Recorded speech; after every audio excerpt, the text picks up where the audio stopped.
Hello everyone, this side Shivani. नमस्ते, good evening, सत श्री अकाल। सीटेट की सीरीज हमने स्टार्ट कर दी है। सीटेट को डिस्कस भी कर लिया है, सीटेट होता क्या है। अब हम नंबर सिस्टम चैप्टर स्टार्ट करेंगे। आइए डिस्कस करते हैं what is number system.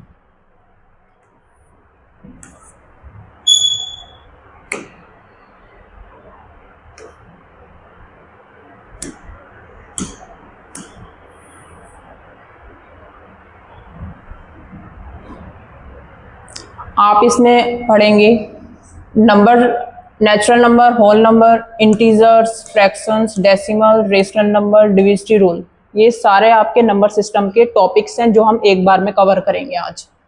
HCF, LCM, board mass, number pattern, practice questions होंगे, प्रैक्टिस क्वेश्चंस हैं, बाकी आप सॉल्व करना।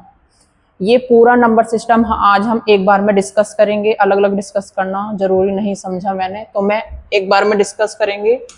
आप अपना कंटिन्यूस रिवीजन कर लेना।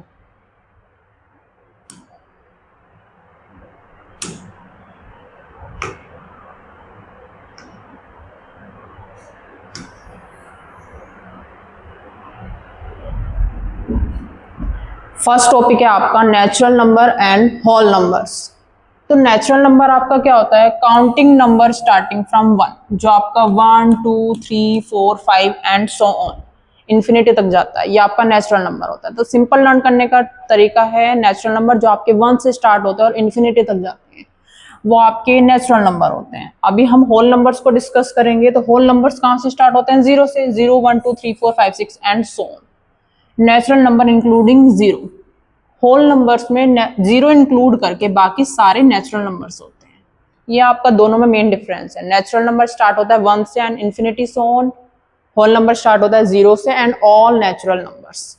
मोस्ट इंपोर्टेंट क्वेश्चन इसमें पूछे जाते हैं कि smallest natural number, smallest natural number.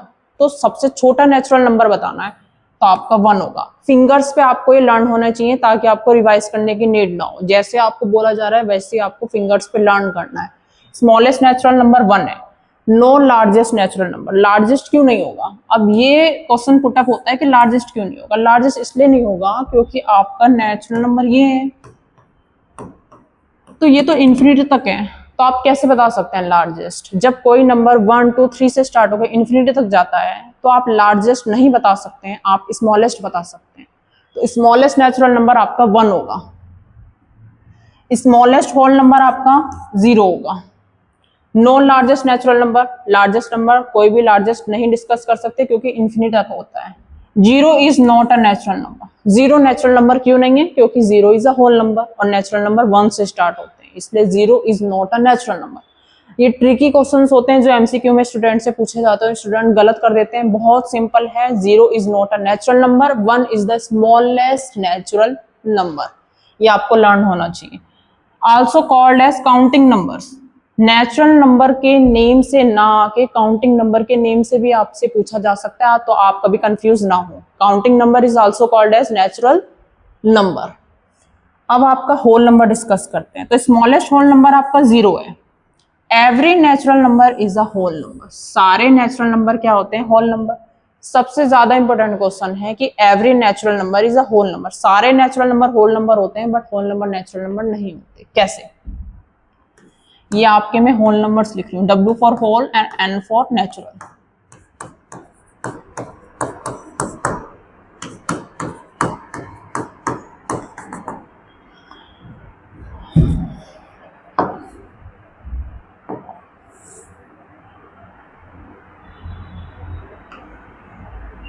Whole numbers आपके 0 से स्टार्ट हो रहे हैं, नेचुरल नंबर 1 से स्टार्ट हो रहे हैं। तो नेचुरल नंबर में 0 तो इंक्लूड है नहीं ना, इसलिए हम बोलेंगे every natural number is a whole number. सारे नेचुरल नंबर्स क्या होते हैं? Whole numbers. 0 is the only whole number that is not a natural number. 0 एक ऐसा नंबर है जो होल नंबर तो है बट नेचुरल नंबर नहीं है। ये सारे एग्जैक्ट ऐसे ही पुट कर दिए जाते हैं एमसीक्यूज में। 4 एमसीक्यूज आपके क्वेश्चंस में पुटअप करे जाते हैं जिसमें एक करेक्ट होगा, बाकी सारे इनकरेक्ट होंगे। तो इन्हीं को ऊपर नीचे रॉन्ग और राइट करके दे दिया जाता है। आपको सिंपली लर्न होना चाहिए। फर्स्ट आपका क्या है? Smallest natural number 1।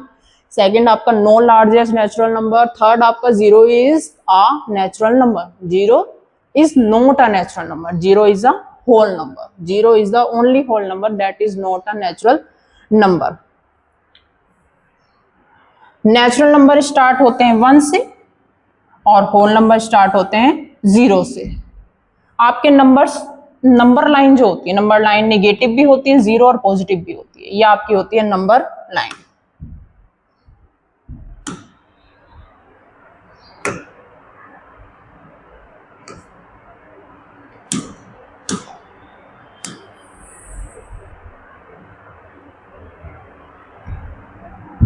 Next topic है आपका second topic, integers, definition, number line and operations.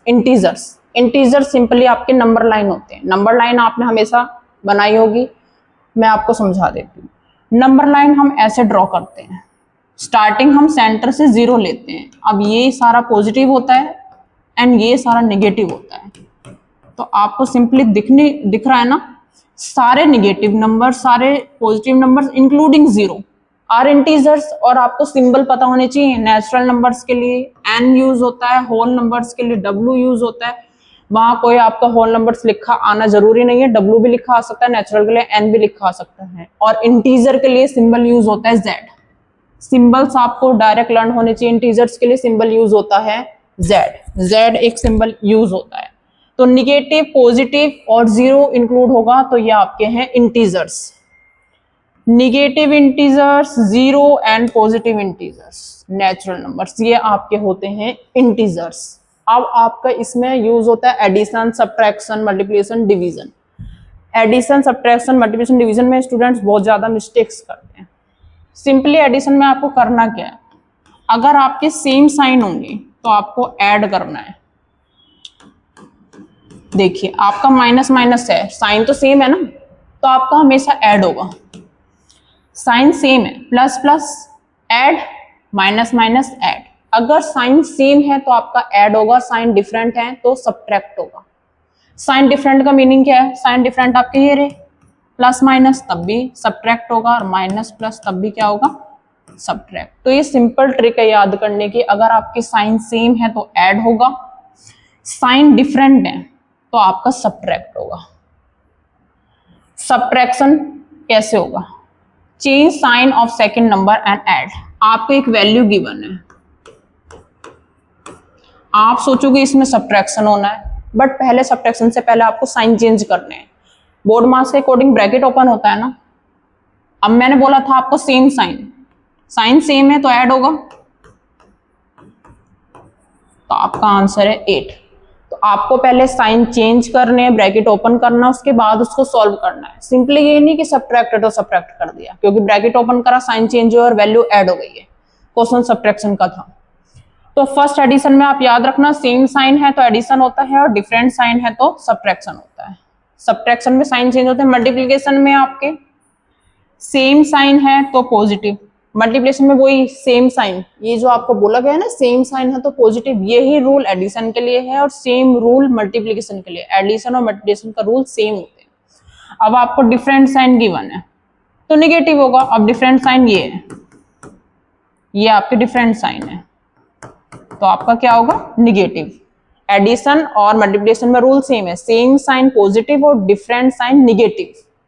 अब हम डिवीजन को देखेंगे. डिवीजन में सेम साइन पॉजिटिव और डिफरेंट साइन नेगेटिव.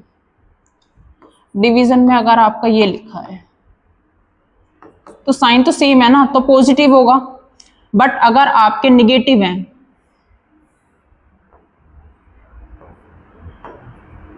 ये नेगेटिव ये पॉजिटिव, तो आंसर आपका नेगेटिव आएगा, क्योंकि डिफरेंट साइन है तो नेगेटिव और सेम साइन है तो पॉजिटिव. प्रॉपर्टीज यूज होती हैं, कोई आपके वहां सिंपल एडिशन सब्ट्रैक्शन नहीं पूछा जाएगा, आपका वहां एमसीक्यूज में प्रॉपर्टीज आएंगी कि ये प्रॉपर्टीज ट्रू हैं या फॉल्स हैं. तो प्रॉपर्टीज कौन कौन सी होती हैं, प्रॉपर्टीज आपकी अप्लाई होती हैं एडिशन और मल्टीप्लिकेशन में. डिवीजन और सब्ट्रैक्शन में ये प्रॉपर्टीज अप्लाई नहीं होती हैं. क्यों नहीं होती हैं वो भी डिस्कस करा जाएगा. प्रॉपर्टीज ऑफ इंटीजर आपकी क्लोजर प्रॉपर्टी है, मैं इसको एग्जांपल के साथ डिस्कस करती हूँ. आपकी क्लोजर प्रॉपर्टी है a प्लस बी, तो आप कोई सी भी वैल्यू को ऐड करके लिख दें और आपका जो सॉल्यूशन आएगा वो क्लोजर प्रॉपर्टी है. फिर चाहे मल्टीप्लिकेशन में भी क्यों ना हो, आपका जो आंसर आया है वो क्लोजर प्रॉपर्टी है। कॉम्यूटेटिव में अपोजिट होता है, कोई भी वैल्यू को हम लेंगे, उसको पहले आपने 4 लिखा, फिर 5 लिखा, 4। आप चाहे a प्लस बी करें या b प्लस ए करें, आंसर सेम आना चाहिए। तो ये अप्लाई सिर्फ एडिशन और मल्टीप्लिकेशन में होता है, सब्ट्रैक्शन में नहीं होता। मैं आपको शो कर देती हूँ क्यों नहीं होता है। मल्टीप्लिकेशन में करके देखिए,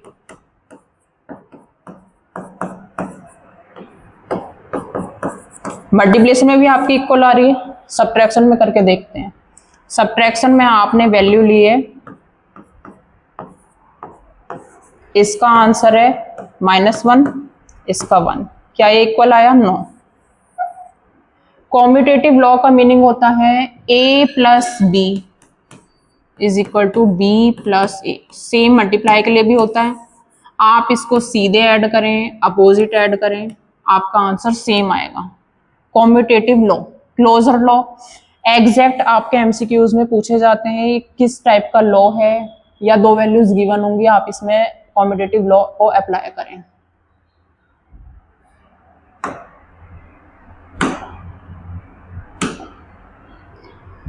एसोसिएटिव लॉ में 3 वैल्यूज होती हैं, ए बी सी। अब तीनों में मैंने प्लस के साइन लगा दिए, तो ये एसोसिएटिव प्रॉपर्टी होती क्या है? एसोसिएटिव, अभी हमने कॉम्यूटेटिव में 2 वैल्यूज ली ए एंड बी, क्लोजर में भी 2 वैल्यूज ली A and B, but associative में आपको 3 लेनी है, A B and C. A B and C में आपके सिर्फ ब्रैकेट चेंज होंगे, बट आंसर सेम आएगा। LHS इक्वल टू RHS, ये आपकी होती है एसोसिएटिव प्रॉपर्टी। पहले हमने ब्रैकेट इस पे अप्लाई करा, ए और बी पे, अब हम ब्रैकेट चेंज करेंगे। अब हम ए पे अप्लाई नहीं करेंगे, बी और सी पे करेंगे, आंसर सेम आएगा। एग्जाम्पल के लिए,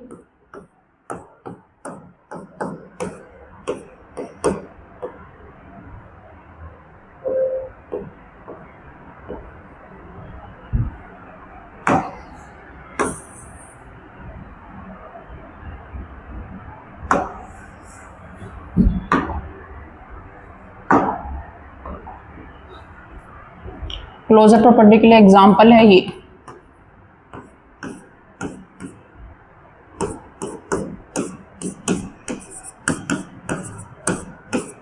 ब्रैकेट चेंज है, बोर्ड मास के अकॉर्डिंग पहले ब्रैकेट ओपन होते हैं, ब्रैकेट सॉल्व होता है और फिर वैल्यू ऐड होती है। 2 3 5, यहां पहले ब्रैकेट होगा। आंसर दोनों का LHS equal to RHS।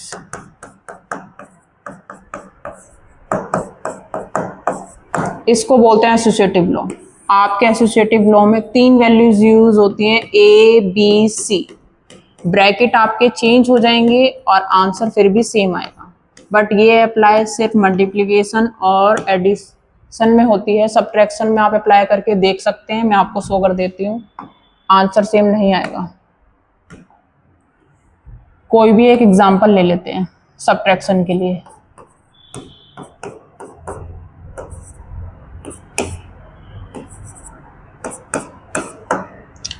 Board मास के अकॉर्डिंग पहले ब्रैकेट सॉल्व होता है, ये आपका सॉल्व करके -2 आ रहा है और ये 0 which is not equal. Subtraction में अप्लाई नहीं होता है एसोसिएटिव लॉ, अप्लाई होता है एडिशन एंड मल्टीप्लिकेशन में।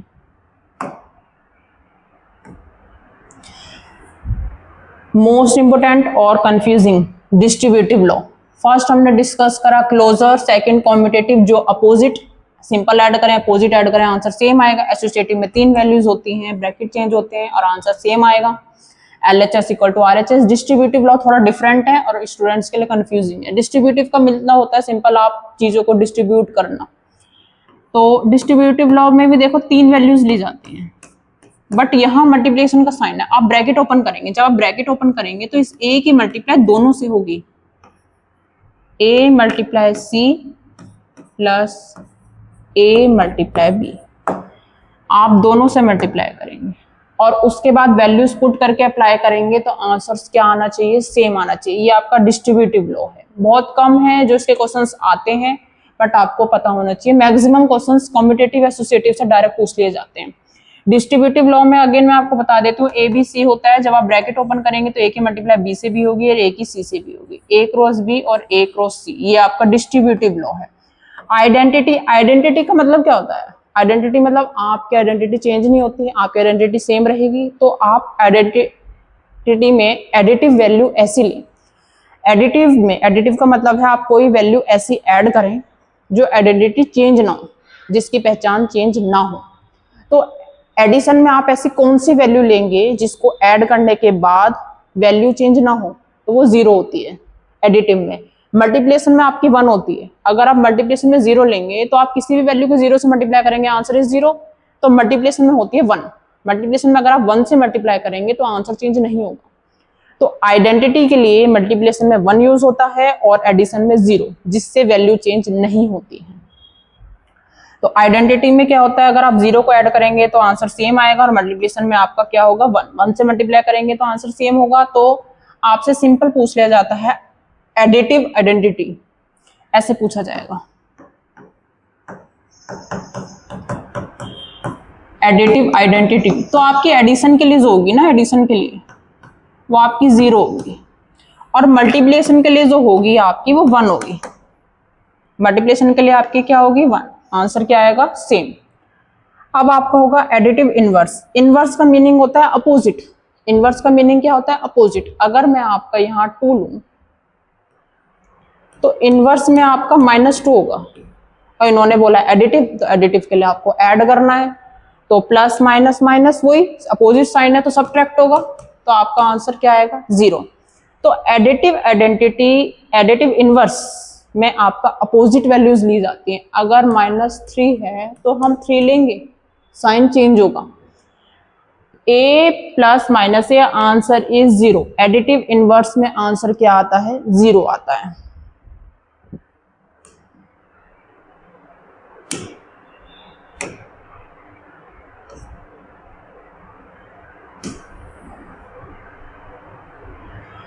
नेक्स्ट टॉपिक है आपका फ्रैक्शन।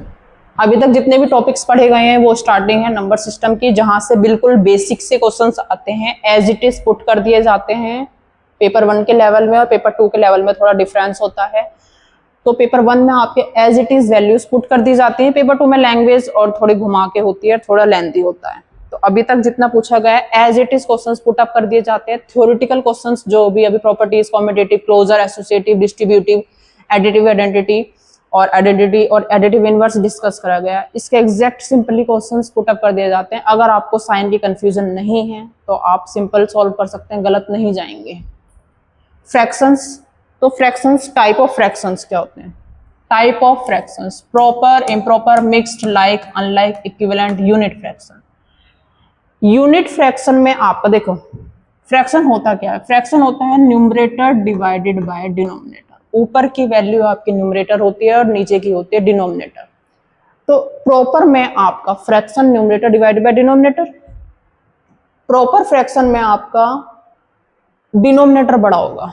अगर आपका डिनोमिनेटर नीचे की वैल्यू बड़ी है तो वो प्रॉपर है। देखिए 3/5 है, 2/7 है, या हम 9/19 ले लें। तो आपका अगर डिनोमिनेटर की वैल्यू बड़ी है तो प्रॉपर फ्रैक्शन है। इम्प्रॉपर में आपका न्यूमरेटर की वैल्यू बड़ी होगी। इम्प्रॉपर में आपका क्या होगा, न्यूमरेटर की वैल्यू या तो बड़ी होगी या इक्वल होगी। इस चीज में ध्यान रखना, इक्वल भी हो सकती है। इम्प्रॉपर में आपकी न्यूमरेटर की वैल्यू बड़ी होगी डिनोमिनेटर से, ऊपर वाला न्यूमरेटर नीचे वाला डिनोमिनेटर। इम्प्रॉपर में आपकी न्यूमरेटर की वैल्यू बड़ी होगी और सेम भी हो सकती है। आपकी इम्प्रॉपर में न्यूमरेटर की वैल्यू सेम भी हो सकती है। इस चीज को बिल्कुल ध्यान से रखें। प्रॉपर में डिनोमिनेटर बड़ा होगा न्यूमरेटर से, और इम्प्रॉपर में न्यूमरेटर बड़ा भी होगा डिनोमिनेटर से या फिर इक्वल भी होगा। मिक्स्ड, मिक्स्ड में आपको इस फॉर्म में लिखने होते हैं मिक्स्ड। इसको हम बोलते हैं होल, और ये प्रॉपर फ्रैक्शन। प्रॉपर फ्रैक्शन वही डिनोमिनेटर बड़ा। तो ये आपके जितने भी लिखे हैं ये मिक्स्ड फ्रैक्शन है। मैं आपको मिक्स्ड फ्रैक्शन सॉल्व करना भी बता देती हूँ कि मिक्स्ड फ्रैक्शन को सॉल्व करते कैसे हैं। अब आपकी ये वैल्यू लिखी है 3/4। सिंपली मिक्स्ड फ्रैक्शन को सॉल्व करने के लिए भी आ जाता है। तो आपका जो न्यूमरेटर है 3 है, ये होल है और ये डिनोमिनेटर है, तो डिनोमिनेटर तो आपका सेम रहेगा एज इट इज। डिनोमिनेटर आपका सेम रहेगा। आपको मल्टीप्लाई करनी है, डिनोमिनेटर की मल्टीप्लाई होल नंबर से होगी। और न्यूमरेटर आपका ऐड होगा।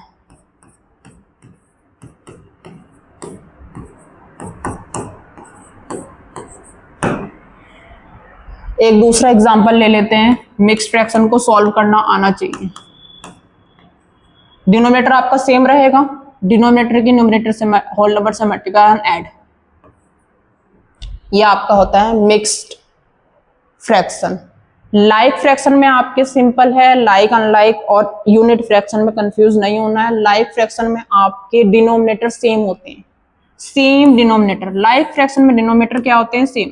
ये देखो, लाइक फ्रैक्शन में डिनोमिनेटर सेम होते हैं, अनलाइक में डिनोमिनेटर डिफरेंट होंगे। अनलाइक में डिनोमिनेटर क्या होंगे, डिफरेंट। इक्विवेलेंट, इक्विवेलेंट में आपका कोई भी फ्रैक्शंस गिवन होंगे, उसका जब हम लोएस्ट फॉर्म निकालेंगे तो लोएस्ट फॉर्म सबकी सेम आएगी। कैसे आएगी, इक्विवेलेंट का मीनिंग ये होता है ना, इक्वल। अब 4/8 के लोएस्ट फॉर्म, 4 से 8 कितने टाइम्स कट होता है, 1/2। 2/4 की लोएस्ट फॉर्म भी 1/2 होगी, तो ये सब एक दूसरे के इक्वल आ रहे हैं, सबके लोएस्ट फॉर्म सेम है, तो ये इक्विवेलेंट है।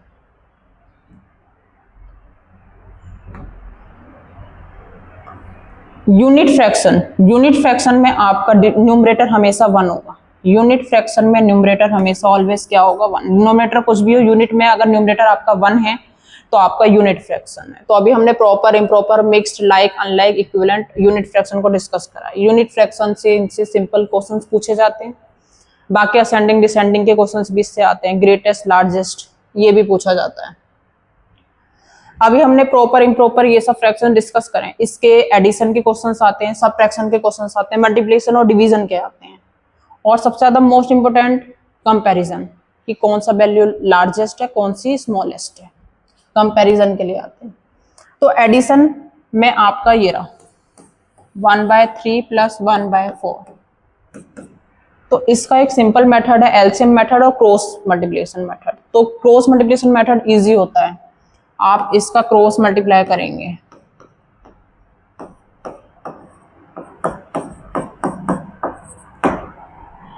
किसी और एग्जांपल से डिस्कस कर लेते हैं।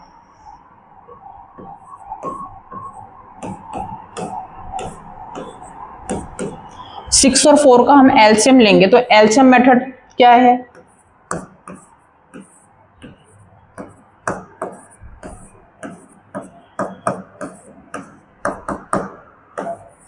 एलसीएम आपका 12 और आपको इसको डिनोमिनेटर्स को 12 में कन्वर्ट करना है। 6 को 12 में कन्वर्ट करने के लिए डिनोमिनेटर्स को 12 में कन्वर्ट करना, आपका एलसीएम 12 है तो डिनोमिनेटर्स को 12 में कन्वर्ट करना है, न्यूमरेटर्स अपने आप कन्वर्ट होंगे। 6 को 12 में कन्वर्ट करने के लिए किससे मल्टीप्लाई करते हैं, 2 से, और 4 को 12 में कन्वर्ट करने के लिए 3 से।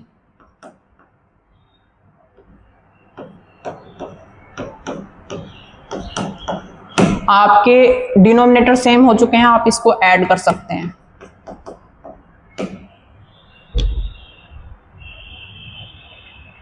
क्रॉस मल्टीप्लाई मेथड, इसकी 4 की 8 से 6 1,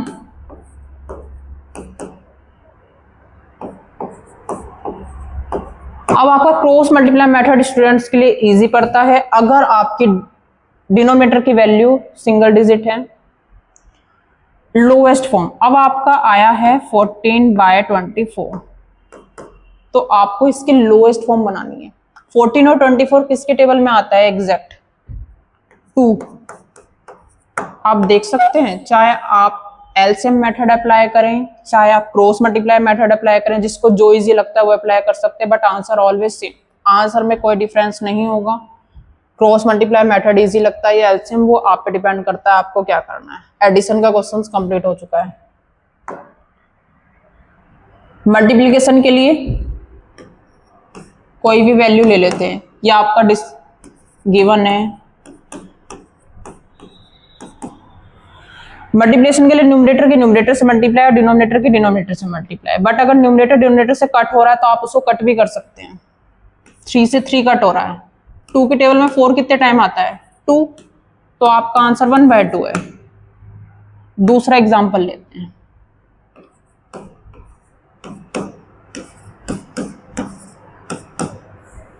4 से 12 कितने टाइम्स कट होता है? न्यूमरेटर से डिनोमिनेटर को डिवाइड करते हैं और डिनोमिनेटर से न्यूमरेटर को डिवाइड करते हैं। बाकी मल्टीप्लिकेशन में न्यूमरेटर से न्यूमरेटर की मल्टीप्लाई, डिनोमिनेटर से डिनोमिनेटर की मल्टीप्लाई। अगर आपकी सिंपलेस्ट फॉर्म बन रही है तो आप सिंपलेस्ट फॉर्म बना दें, उससे क्वेश्चन डिफिकल्ट नहीं होता है। तो 4 से 12 3 टाइम्स और 3 से 6 2 टाइम्स, तो आपका आंसर है 2/3। ये आपका मल्टीप्लीकेशन का है। डिवीजन के लिए एक सिंपल से ट्रिक है, इजी मेथड है डिवीजन का। अगर आपका डिवीजन गिवन है तो आप मल्टीप्लाई का साइन लगाएं, डिवाइड की जगह मल्टीप्लाई का साइन लगाएंगे और पीछे वाली वैल्यू का रेसिप्रोकल हो जाता है। आगे वाली वैल्यू को कभी चेंज नहीं करना है, पीछे वाली वैल्यू का रेसिप्रोकल हो जाता है। फिर आप इसकी लोएस्ट फॉर्म बना देंगे। एक अदर एग्जांपल के साथ डिस्कस करते हैं।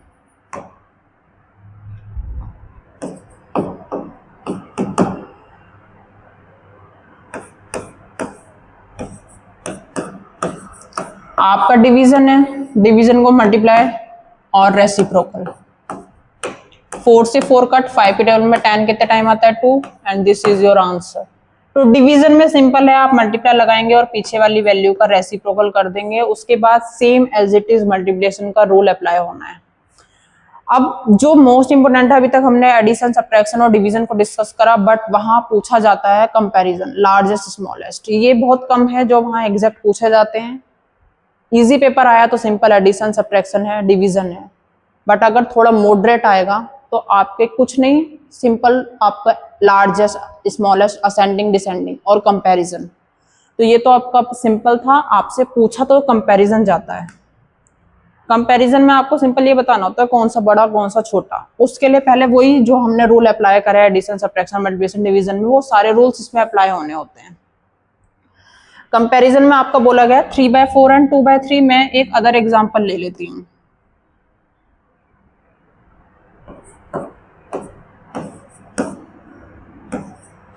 आपको इसको कंपेयर करना है कि कौन सा बड़ा है कौन सा छोटा है। तो पहला मेथड है क्रॉस मल्टीप्लाई, जो सबसे इजी होता है। आप क्रॉस मल्टीप्लाई करेंगे,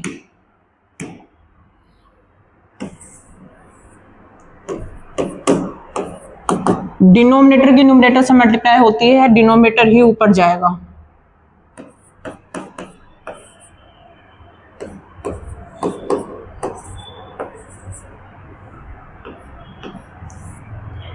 आपका ये 15 है,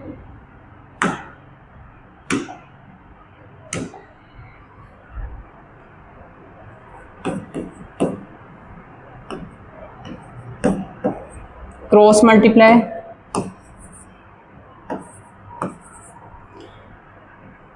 जब हम इनकी क्रॉस मल्टीप्लाई करेंगे तो आपका आएगा 15 28। तो आपका 28 बड़ा है, 28 राइट हैंड साइड है ना, तो ये आपका बड़ा है, ये आपका लार्जेस्ट वैल्यू है। Compare the number.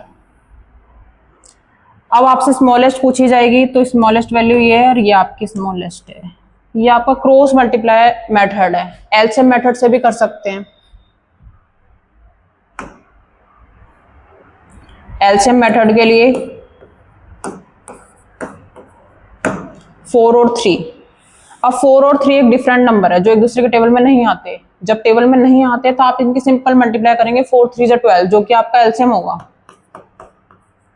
एलसीएम क्या होगा आपका? 12। तो 3/4 को 12, डिनोमिनेटर को चेंज करना है 12 में, और यहां डिनोमिनेटर को कन्वर्ट करना है। यहाँ आपका आएगा 9/12 और ये है आपका 8/12। तो आपका लार्जेस्ट वैल्यू तो 9/12 है ना। 9/12 था किसका? 3/4 का। तो आपका लार्जेस्ट 3/4। कंपैरिजन के क्वेश्चन सबसे ज्यादा पूछे जाते हैं।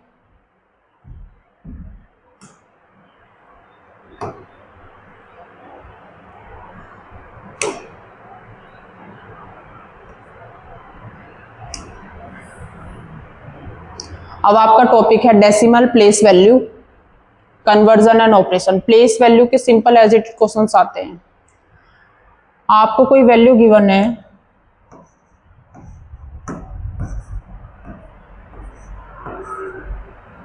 डेसिबल से ये वैल्यू आपकी वंस, टेंस, 100 और ये 1000।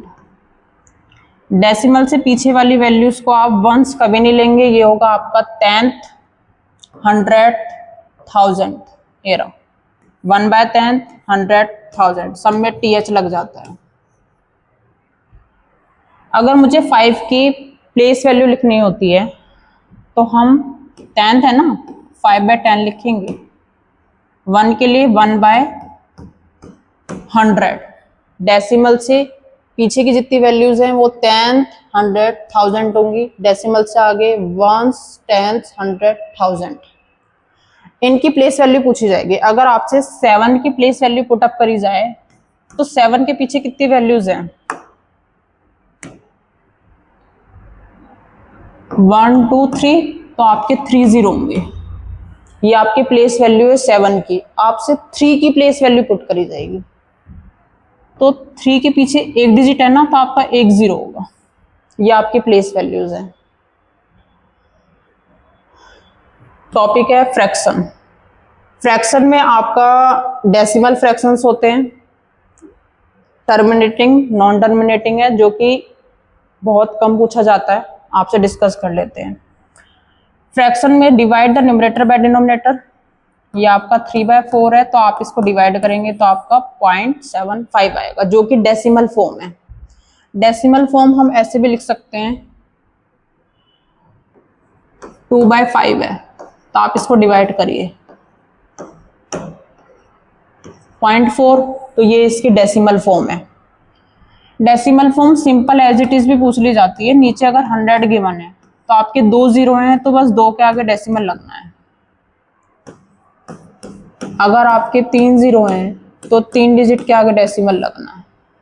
अब आपके यहाँ 3 0 हैं बट ऊपर 2 वैल्यू हैं, तो आप याद रखना 1 2 3, थर्ड नहीं है ना, वहां आप 0 लगाएंगे। ये आपके डेसिमल होते हैं, सिंपल डेसिमल। आपके अगर डिनोमिनेटर पे कोई वैल्यू गिवन है तो आप उसको उससे डिवाइड करेंगे।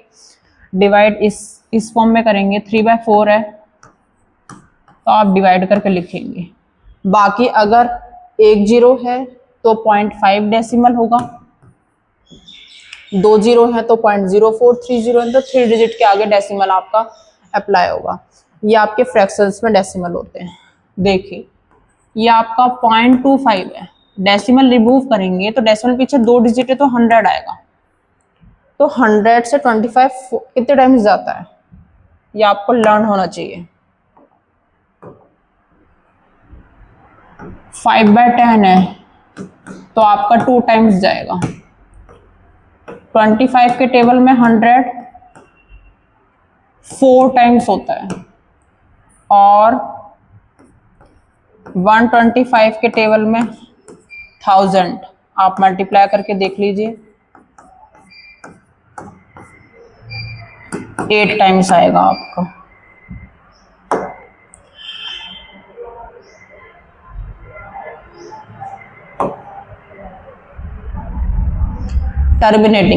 टर्मिनेटिंग में अगर आप किसी भी वैल्यू को डिवाइड करेंगे तो रिमाइंडर आपका 0 आएगा।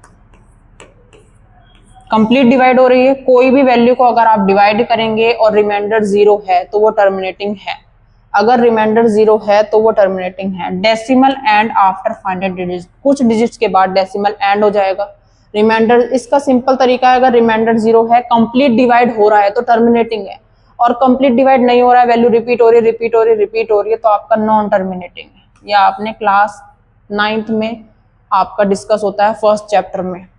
तो आप जब इसको डिवाइड करेंगे आपकी सेम वैल्यू रिपीट हो रही है तो ये आपका नॉन टर्मिनेटिंग है। तो टर्मिनेटिंग में आपका रिमाइंडर हमेशा 0 आएगा। कोई भी वैल्यू को आप डिवाइड करेंगे, कंप्लीट डिवाइड हो रही है, कुछ वैल्यूज के बाद रिमाइंडर 0 है, ये आपका टर्मिनेटिंग है। नॉन टर्मिनेटिंग में वैल्यू सेम रिपीट होंगी, डिफरेंट भी रिपीट हो सकती हैं, वो नॉन टर्मिनेटिंग होता है।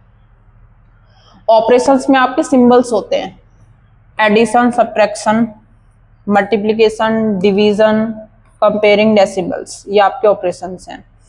0.1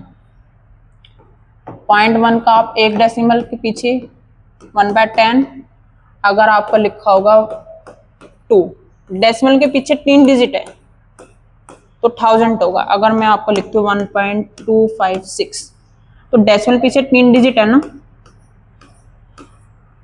अगर आपका लिखा है 2.23, डेसिमल के पीछे आपकी 2 डिजिट है, तो डेसिमल को जब हम रिमूव करेंगे, डेसिमल को रिमूव करेंगे, 2 डिजिट है तो आपका 100 आएगा।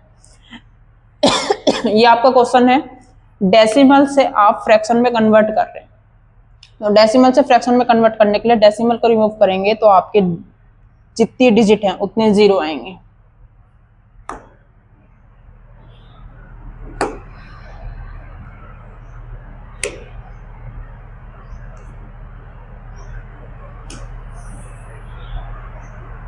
रेशनल नंबर, रेशनल नंबर में आपके टॉपिक्स आते हैं real number, rational number, integers, whole number, natural number. Natural number अभी हमने पढ़े थे, एन सिंबल उसका एन होता है। होल नंबर्स में सिंबल आपका डब्ल्यू होता है। निगेटिव इंटीजर्स, इंटीजर्स आपके क्या होते हैं, जेड सिंबल। रेशनल नंबर आपका क्यू, इरेशनल। रेशनल नंबर आपका होता है P upon Q of the form, जो हम पढ़ते हैं P upon Q of the form where Q is not equal to 0, ये आपका रेशनल नंबर होता है। रेशनल नंबर फ्रैक्शन फॉर्म में होता है P अपॉन Q फॉर्म में, और आपका डिनोमिनेटर 0 नहीं होता है। ये डिफरेंस होता है फ्रैक्शन और रेशनल नंबर्स में। तो क्वेश्चन पुट अप करा जाता है, 0 इज अ रेशनल नंबर और not. Yes, 0 is a rational number. How?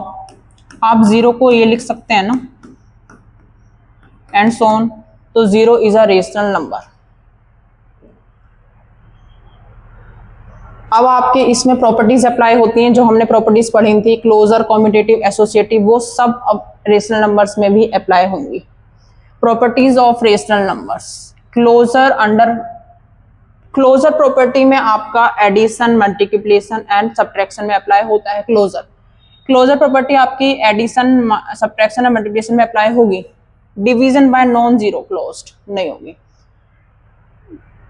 Commutative law, अभी हमने सिंपली क्लोजर और कॉम्यूटेटिव जो डिस्कस करा था वो सिंपल वैल्यूज थी, हमने वैल्यूज को ऐड करा और आपके आंसर आ गया। बट ये सेम आपका रेशनल नंबर जो कि फ्रैक्शन में होता है उसमें भी अप्लाई होगा। अब आप चाहे फ्रैक्शन फॉर्म में ऐड करें तो आप कॉम्यूटेटिव लॉ अप्लाई करेंगे और आपका आंसर सेम आएगा, ये आपका कॉम्यूटेटिव लॉ होगा। तो रेशनल नंबर जो P अपॉन Q फॉर्म में होता है उसमें भी ये क्लोजर, कॉम्यूटेटिव, एसोसिएटिव सब अप्लाई होती हैं, सब यूज होंगी, और LHS इक्वल टू RHS आएगा। एसोसिएटिव प्रॉपर्टी एडिशन और मल्टीप्लिकेशन के लिए होती है, जो मैंने अभी पहले डिस्कस करा था। एसोसिएटिव प्रॉपर्टी, कॉम्यूटेटिव प्रॉपर्टी ये आपकी एडिशन और मल्टीप्लिकेशन में अप्लाई होंगी, आप सब्ट्रैक्शन और डिवीजन में अप्लाई करके देखेंगे, अप्लाई नहीं होगी। LHS is not equal to RHS for division and for subtraction. 0 is additive identity, 0 एक एडिटिव आइडेंटिटी है, क्योंकि अगर आप 0 को किसी में ऐड करेंगे और वैल्यू चेंज नहीं होगी तो वो एक एडिटिव आइडेंटिटी है। 1 इज अ मल्टीप्लाइड आइडेंटिटी, 1 एक ऐसी वैल्यू है जिसको आप मल्टीप्लाई करेंगे और वैल्यू सेम होगी, तो 1 is a multiplicative identity. Additive identity 0 है, इसको लर्न कर लेना। एडिटिव आइडेंटिटी 0 होती है, एग्जैक्ट MCQ में ट्रू और फॉल्स में भी पूछा गया है। मल्टीप्लिकेटिव आइडेंटिटी आपकी 1 होती है। एडिटिव इनवर्स में आपका साइन अपोजिट आएगा। अगर आपका 2/3 ले लिया जाए तो इसका एडिटिव इनवर्स है साइन चेंज, यहाँ ऐड है तो यहाँ सब्ट्रैक्ट, और यहाँ सब्ट्रैक्ट है तो यहाँ ऐड। मल्टीप्लिकेटिव इनवर्स में आपका अपोजिट हो जाता है, रेसिप्रोकल में चेंज हो जाता है। देखिए मल्टीप्लिकेटिव इनवर्स में होता कैसे है। मल्टीप्लिकेटिव इनवर्स में आपका 2/3 है ना, तो 3/2 हो जाएगा। अब मल्टीप्लिकेटिव है तो हम दोनों की मल्टीप्लाई करेंगे। मल्टीप्लाई करने के बाद जब हम सॉल्व करेंगे तो आंसर 1 आएगा। ये आपका है मल्टीप्लिकेटिव इनवर्स। मल्टीप्लिकेटिव इनवर्स में एक वैल्यू जो आपको गिवन होती है, दूसरा उसका रेसिप्रोकल होता है। सॉल्व करके आंसर क्या आएगा, 1। ये आपका मल्टीप्लिकेटिव इनवर्स है। Between any two rational number infinitely many rational number exist, दो रेशनल नंबर के बीच में बहुत सारे रेशनल नंबर एग्जिस्ट करते हैं। डेसिमल फॉर्म में होते हैं, फ्रैक्शन फॉर्म में होते हैं।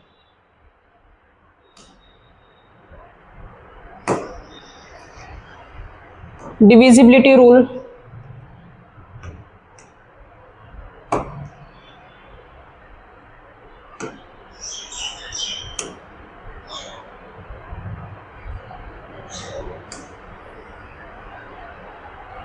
डिविजिटी रूल 2 to 13। 13 एक प्राइम नंबर है तो 13 का कोई डिविजिटी रूल नहीं होगा, 13 से आप एग्जैक्ट डिवाइड करना होगा। 2 के लिए last digit is 0 to 468। Last में अगर वंस डिजिट 0 to 468 है तो वो 2 से डिवाइड हो रही है। अगर कुछ और है, फॉर एग्जांपल मैं आपके एक ले लेती हूँ, एक ये एग्जांपल ले लिया और एक ये ले लिया, तो इसकी यूनिट डिजिट 5 है तो नॉट डिविजिबल बाय 2। इसकी यूनिट डिजिट 9 है तो नॉट डिविजिबल बाय 2। वाई? क्योंकि यूनिट डिजिट आपकी 0 to 468 होनी चाहिए। This is your example. अगर यूनिट डिजिट 8 है तो yes it is divisible by 2, और यूनिट डिजिट 5 है तो it is not divisible by 2। Unit digit आपकी 9 है, नहीं होगा डिवाइड, 5 है, नहीं होगा डिवाइड, 2 से डिवाइड। सिर्फ यूनिट डिजिट लास्ट डिजिट जो होती है उसे यूनिट डिजिट बोलेंगे, या फिर ये भी बोल सकते हैं कि यूनिट डिजिट आपकी इवन होगी, 0 to 468 होनी चाहिए तो आपका 2 से डिवाइड होगा। 3 के लिए आपको sum of digit, sum of all digit, एक एग्जांपल लेते हैं। हमसे बोला गया 3 के लिए सम ऑफ डिजिट,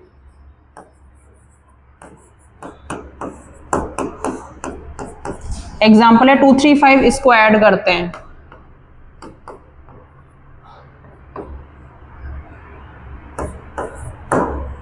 आपका 10 आया, 10 को 3 से डिवाइड करके देखना, 3 से नहीं होगा तो it is not divisible, no.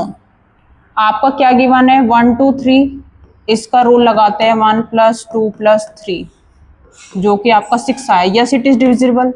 तो 3 के लिए क्या होता है, सम ऑफ डिजिट। मैं आपको एक सिंपल बता देती हूँ, 3 के लिए जो रूल है ना वही 9 के लिए भी है। आपने डिजिट का सम करा, 9 के लिए भी यही करना है, डिजिट का सम। आप जब डिजिट को ऐड करेंगे, जो ऐड करके आएगा वो 9 से डिवाइड होना चाहिए। तो डिविजिटी रूल 9 और 3 का सेम है। 3 के लिए आप सम ऑफ द डिजिट करेंगे, डिजिट को प्लस करेंगे और सॉल्व करेंगे, आपका आंसर जो वैल्यू आएगी वो 3 से डिवाइड हो रही है तो यस, और नहीं हो रही तो नॉट। 9 के लिए भी सम ऑफ डिजिट है, बट वो वैल्यू जो आएगी वो 9 से डिवाइड होनी चाहिए। 8 के लिए लास्ट 3 डिजिट, लास्ट की 3 डिजिट आपकी 8 से डिवाइड होनी चाहिए। 4 के लिए लास्ट 2 डिजिट, ये आपको फिंगर्स पे लर्न होना चाहिए। 5 के लिए यूनिट लास्ट डिजिट 0 और 5, 10 के लिए लास्ट डिजिट 0, 3 के लिए सम ऑफ द डिजिट आपका 3 से डिवाइड होना चाहिए, 9 के लिए सम ऑफ द डिजिट आपका 9 से डिवाइड होना चाहिए, 2 के लिए यूनिट डिजिट 0 2 4 6 8 होनी चाहिए। 6 के लिए आपका रूल अप्लाई होता है 2 और 3। 6 के लिए क्या होता है, अगर आपका 2 से डिवाइड है, 3 से डिवाइड है तो यस 6 से डिवाइड है। मान लो कोई डिजिट है जो 2 का रूल अप्लाई हो रहा है, 2 से तो हो रही है बट 3 से नहीं हो रही, तो 6 से डिवाइड नहीं होगी। कोई डिजिट है जो आपकी 3 से डिवाइड हो रही है, 2 से नहीं हो रही, तो 6 से नहीं होगी। तो फर्स्ट आपका यूनिट डिजिट 0 2 4 6 8, 3 के लिए सम ऑफ द डिजिट, 4 के लिए लास्ट 2 डिजिट, 5 के लिए 0 और 5। 5 के लिए आपकी यूनिट डिजिट 0 और 5 होनी चाहिए, यूनिट डिजिट लास्ट डिजिट अगर कोई और होगी तो आपका डिवाइड नहीं होगा। 6 के लिए 2 और 3 का रूल अप्लाई होना चाहिए। 7 के लिए थोड़ा डिफरेंट है। 7 के लिए लास्ट वाले जो डिजिट है ना उसकी 2 से मल्टीप्लाई करेंगे, आगे जितनी भी रिमेनिंग डिजिट हैं उससे सब्ट्रैक्ट करेंगे। सब्ट्रैक्ट करके ये आया, क्या ये 7 से डिवाइड हो रहा है, यस 14 तो 7 से डिवाइड होता है ना, तो यस इट इज डिविजिबल। 7 के लिए मैं अगेन बता देती हूँ, लास्ट वाले डिजिट की 2 से मल्टीप्लाई करेंगे और आगे जो रिमेनिंग है उससे सब्ट्रैक्ट करके जो आएगा वो आपका 7 से डिवाइड होना चाहिए। 7 का डिविजिटी रूल बहुत ज्यादा कंफ्यूजिंग है, याद नहीं रहता है। लास्ट डिजिट की 2 से मल्टीप्लाई करेंगे, उससे आगे जितने भी रिमेनिंग डिजिट हैं जो वैल्यू है उसको सब्ट्रैक्ट करेंगे। लास्ट वाले डिजिट की 2 से मल्टीप्लाई करनी है, उसके बाद जो रिमेनिंग वैल्यूज है उसमें से सब्ट्रैक्ट करना है। सब्ट्रैक्ट करके आपका 6 आया जो कि 7 से डिवाइड नहीं हो रहा है। ये एग्जांपल हम ले लेते हैं 161, लास्ट वाले डिजिट की 2 से मल्टीप्लाई करेंगे,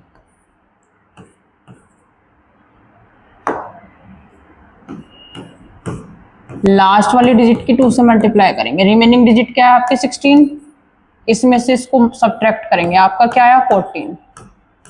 लास्ट वाले डिजिट की 2 से मल्टीप्लाई करने के बाद आगे जो रिमेनिंग डिजिट होगी उससे सब्ट्रैक्ट करेंगे, सब्ट्रैक्ट करने के बाद जो वैल्यू आएगी वो 7 से डिवाइड होनी चाहिए।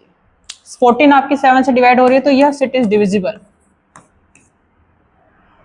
8 के लिए लास्ट 3 डिजिट आपकी डिवाइड होनी चाहिए, बस लास्ट 3 डिजिट को डिवाइड करके देखना है 8 के लिए।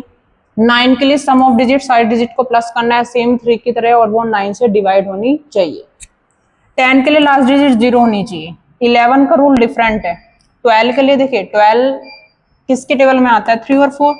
12 के लिए आपको 3 और 4 का रूल अप्लाई करना है। मान लो कोई डिजिट है जो 3 से तो हो रही है और 4 से नहीं हो रही, तो 12 से नहीं होगी। आपकी कोई वैल्यू है वो 3 और 4 दोनों से होगी तो 12 से होगी।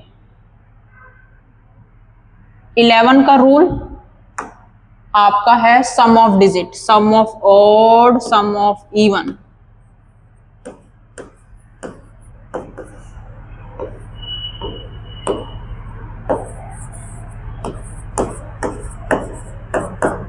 अब ऑड और इवन को डिस्कस करते हैं। यूनिट डिजिट से स्टार्ट करेंगे। ये आपका सम ऑफ ऑड है, 3 और 1 4, और ये इवन है। सेकंड डिजिट से जो स्टार्ट करेंगे वो इवन होगा। दोनों को सब्ट्रैक्ट करेंगे, sum of odd minus sum of even का डिफरेंस। अगर आपका सब्ट्रैक्ट करने के बाद 0 आता है तब भी डिविजिबल है। सब्ट्रैक्ट करने के बाद आपका 0 आएगा, 11 आएगा, या 11 से डिवाइड हो रहा है। Again I repeat, sum of odd, sum of even, sum of odd और इवन दोनों का डिफरेंस। डिफरेंस करने के बाद वैल्यू 0 आएगी, 11 आएगी, या फिर 11 से डिवाइड होगी, तो वो 11 के लिए यस है, डिविजिबिलिटी रूल ऑफ 11। अब सम ऑफ ऑड और इवन में स्टूडेंट कंफ्यूज हो जाते हैं। मैं एक बड़ी वैल्यू ले लेती हूँ, हम यहां से स्टार्ट करेंगे यूनिट डिजिट से, इस फॉर्म में। ये आपकी सम ऑफ ऑड है, ये वैल्यूज ऑड है, इन सबको ऐड करेंगे, और ये वैल्यूज इवन है। ये वैल्यूज क्या है, इवन। यहां से यूनिट डिजिट से स्टार्ट करेंगे, ये आपके सम ऑफ ऑड होंगी, और ये सेकंड डिजिट से सम ऑफ इवन। 11 का डिविजिबिलिटी रूल में कोई कंफ्यूजन हो तो आप कमेंट में पूछ सकते हैं। 12 के लिए 3 और 4 ही क्यों लिया है,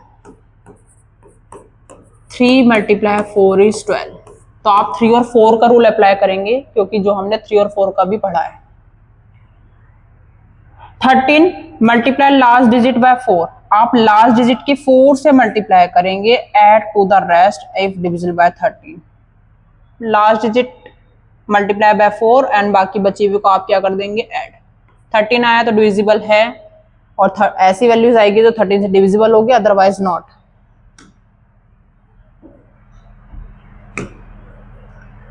नेक्स्ट टॉपिक HCF। HCF पे सिंपली अभी हम डिस्कस करेंगे HCF का होता क्या है। पहले आपको फुल फॉर्म पता होनी चाहिए, हाईएस्ट कॉमन फैक्टर। MCQs में डायरेक्ट भी आता है HCF की full form, highest common factor. तो स्टूडेंट्स कई बार क्वेश्चन तो सॉल्व कर लेते हैं और उनको सिंपली फुल फॉर्म भी नहीं पता होती है। तो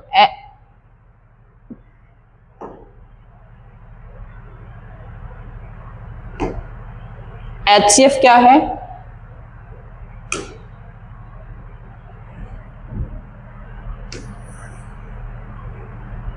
हाईएस्ट कॉमन फैक्टर, HCF।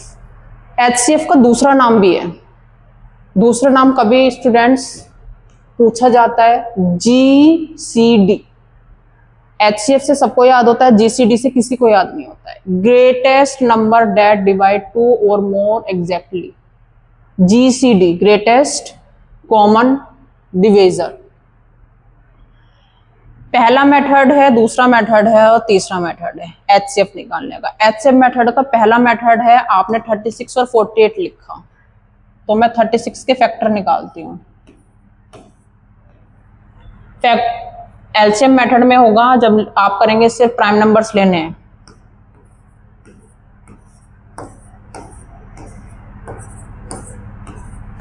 ये आपका 36 का है, 2 2 बार आया, 3 2 बार आया, तो हम पावर में लिखते हैं। सेम आप 48 को लिखेंगे। तो लोवेस्ट पावर, डेफिनेशन है highest common factor H। Of को सॉल्व करा, ऑफ के बाद आपका देखो ब्रैकेट था नहीं, ऑफ सॉल्व करा। अब हम डिवीजन करेंगे। 12 और 3 इज 12, 36, 3।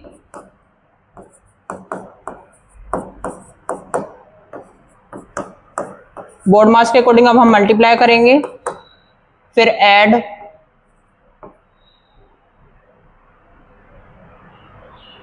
और फिर सब्ट्रैक्ट। ये क्वेश्चन इंपॉर्टेंट है क्योंकि इसमें सारे बोर्ड मार्क्स के रूल अप्लाई हो रहे हैं। पहले आपको ऑफ को सॉल्व करा, फिर डिवीजन, फिर मल्टीप्लिकेशन, फिर एडिशन और फिर सब्ट्रैक्शन। ये आपके बोर्ड मार्क्स के क्वेश्चन है। सिंपल क्वेश्चंस भी पुटअप करे जाते हैं, मैंने थोड़े डिफिकल्ट रखे थे, सिंपल क्वेश्चंस भी पुटअप करे जाते हैं।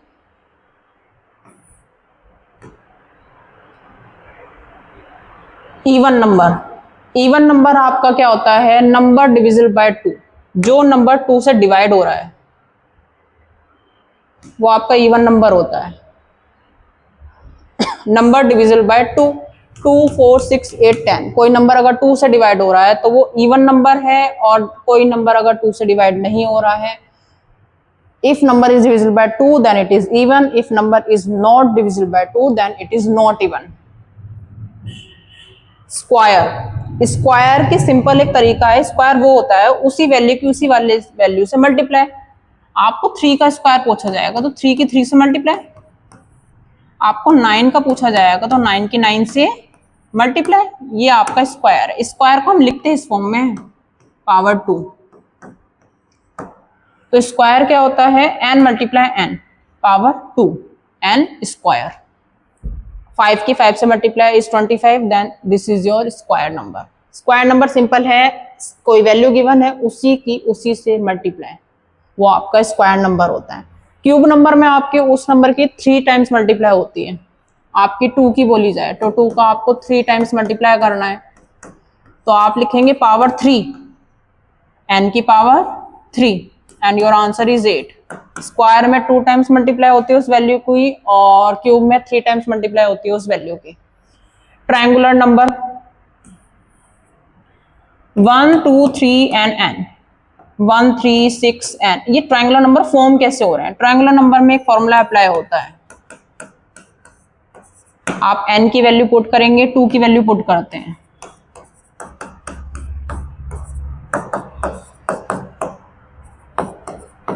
नेक्स्ट नंबर आपका 3 आया, आप 3 पुट करेंगे, 4 पुट करेंगे, आपकी सीरीज बनती चली जाएगी। ये आपका ट्रायंगुलर नंबर है जो बहुत कम पूछा जाता है। मैंने सिर्फ डिस्कस कर दिया, ट्रायंगुलर नंबर नहीं पूछा जाता है, सिंपल टॉपिक में होता है इसलिए डिस्कस कर दिया, इंपॉर्टेंट नहीं है। Prime number, prime number which has exactly 2 factor only 1 and itself. मैं एक नंबर लेती हूँ 11 जिसके 2 फैक्टर होते हैं 1 और 11। प्राइम नंबर सिर्फ वो नंबर होता है जिसके 2 फैक्टर होते हैं 1 एंड इटसेल्फ, और कोई नहीं होते। 5 ले लेते हैं, इसके फैक्टर क्या है? 1 और 5, ये प्राइम नंबर है। एग्जैक्टली 2 फैक्टर 1 एंड इटसेल्फ, ये सारे प्राइम नंबर है। 2 is the only even prime number, most important है, लर्न कर लेना। 2 is the only even prime number. 2 एक ऐसा नंबर है जो प्राइम भी है और इवन भी है।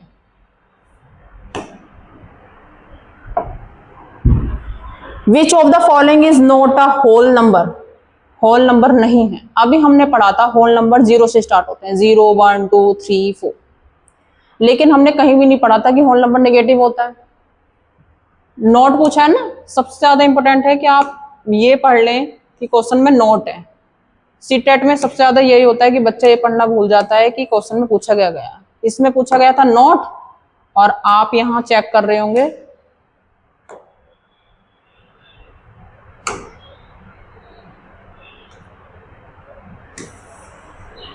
Which of the following is not. सबसे पहले आपको ये पढ़ना है कि पूछा गया नॉट नहीं है, तो होल नंबर जो है ना, number -1 is not a whole number.